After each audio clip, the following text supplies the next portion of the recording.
Ay siya, kung magpapagupit. Hindi, wow.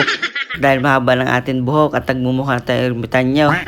Ay siya, ipagupit muna tayo, nagbuka naman tayong tao. At di na ako lagi nagpapagupit, hindi ako palipat-lipat ng pagupitan. Hindi, wow. At busy pa yung magugupit sa akin. Ay siya, kuya muna tayo din eh. Habang nagiintay. At shoutout ko na rin ang family Felizardo. Diyan sa Bacolod Negros Occidental. Diyan sa City of Sipalay, Barangay Maricalums, Sitio Mayha. Lalo na kay Hernet sa kay Franklin. Maraming salamat mga bro sa patuloy na pagsuporta sa aking vlog. At siya, ibalik mo na ulit tayo din eh sa pagupitan. Ang iksi ng mga paa, hindi abot ang sahig eh.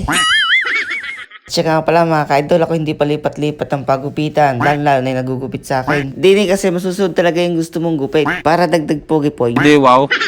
Kaya ako hindi nagpapalipat-lipat ang pagupitan. Kau, pag sa iba hindi susunod naman yung gusto mong gupit. Di ka naman pwede magreklamo, tagupit na. Dati ngayon nagreklamo ako. Ang sabi ko, boss, ang haba naman ng iyong binawas. Ang sabi ko, kaunti lang. Ang sabi ko, trim-trim lang ng kaunti. Kaigsi naman eh. Abay, ang sagot ba naman sa akin? Huwag ka mag-alala, haba rin yan. Siyempre, wala tayong magawa, naputol na. Kailangan pa rin natin magbayad. Kaya nung nakita ko rin sa lunare, tapos nakita ko magaling ang magugupit. Aba, hindi na ako nagpalipat-lipat, di na ako lagi. Hindi, wow. Kahit nga busy ang magugupit kong are, ala ako'y naghihintay. Bukod sa magaling magupit are, masusunod talaga yung gusto mong gupit. Ikaw, pagkakagaling. Kaya nung lumipat ang pistori mga are, ikaw ako'y ng problema. Hanap naman ako ng magaling na magugupit.